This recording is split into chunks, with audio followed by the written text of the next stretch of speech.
திருவாரூர் மாவட்டத்தில் சுற்றுப்பயணத்தில் இருக்கும்போது திருத்துறைப்பூண்டியில் எடப்பாடி பழனிசாமி நாங்கள் கூட்டணி ஆட்சிக்கு இல்லை, நாங்கள் வந்து பெரும்பான்மையோட ஆட்சி அமைப்போம் அப்படின்றத சொல்கிறாரு. நாங்கள் ஏமாளிகள் அல்ல அப்படின்றது எப்படி இல்லை? இந்த நடைபெற இருக்கிற 2026 சட்டப்பேரவை தேர்தலை பொறுத்தளவில் எல்லா கட்சிகளுக்குமே ஒரு மிகப்பெரிய சவாலாக இருக்கிறத நம்ம பார்க்குறோம். ஒருபுறம் திராவிட முன்னேற்ற கழகம் ஆட்சி கட்சியாக இருக்கு, மீண்டும் ஆட்சி அதிகாரத்திற்கு வர வேண்டும் என்று தங்களுடைய கூட்டணியை பலமாக கட்டமைத்து அவர்கள் பயணப்பட்டு கொண்டிருக்காங்க. தேர்தல் பிரச்சாரத்தையே தொடங்கிட்டாங்க.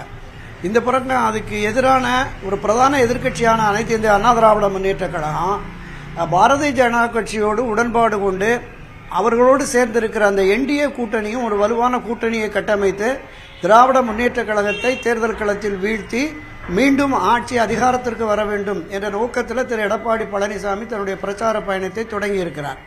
கடந்த 3 மாதங்களுக்கு முன்பே பாரதிய ஜனதா கட்சியினுடைய தலைமை, குறிப்பாக திரு அமித்ஷா அவர்கள் டெல்லியில் அழைச்சிட்டு போய் திரு எடப்பாடி பழனிசாமிகிட்ட அந்த கூட்டணி தொடர்பான ஒரு உடன்படிக்கையை ஏற்படுத்தி அன்றைய தினமே என்டிஏ ஆட்சி பங்கு பெறும், அண்ணா திராவிட முன்னேற்ற கழகத்தினுடைய ஆட்சி தலைமையில் அமையும், அதில் பாரதிய ஜனதா கட்சி வந்து பங்கு பெறும் அப்படிங்கிறத உறுதியாக பல சந்தர்ப்பங்களில் தெரிவிச்சுட்டு வர்றாரு.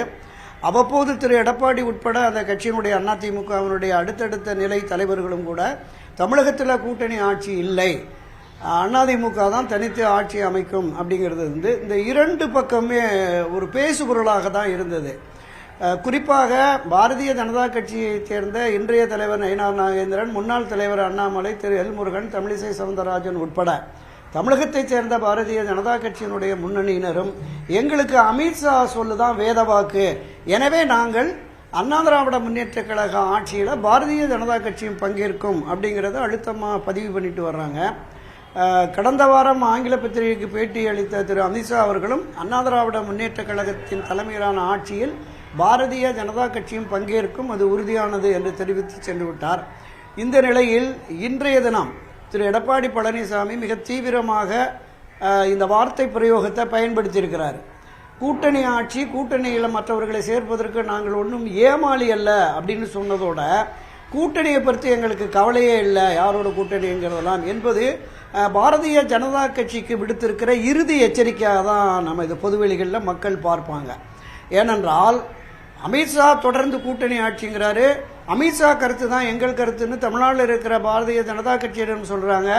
இந்த என்டிஏ அணியில் ஏற்கனவே பயணித்த இப்போதும் பயணிக்க இருக்கிற பாட்டாளி மக்கள் கட்சி, தமாக, தேமுதிக உட்பட எல்லோருமே கூட்டணி ஆட்சி என்கிற நிலைப்பாட்டை எடுத்து வருகிற நிலையில் இன்றைய தினம் திரு எடப்பாடி அவர்கள் உறுதியாக நாங்கள் தனி பெரும்பான்மை பெற்று தனியாகத்தான் ஆட்சி அமைப்போம் என்பதை உறுதிபட தெரிவித்ததோடு நாங்கள் ஒன்றும் கூட்டணி ஆட்சி அமைப்பதற்கு ஏமாளி அல்ல என்று தெரிவித்தது கொஞ்சம் சூடான வார்த்தை தான்.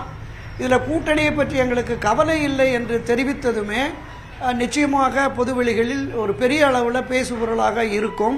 இதற்கு பாரதிய ஜனதா கட்சி என்ன எதிர்வினையாற்றப் போகிறது, அந்த என்டிஏவுக்கு தலைமை வகிக்கிற அமித்ஷா அவர்கள் இதற்கு என்ன எதிர்வினையாற்றப் போகிறார், இங்கே இருக்கிற பாஜக அண்மையிலே திரு நயினார் நாகேந்திரன் வந்து ஒரு மிகப்பெரிய விருந்துக்கு ஏற்பாடு செய்திருக்கிறேன் என்ற தகவலை கூட இன்னைக்கு தெரிவித்திருக்கிறார்.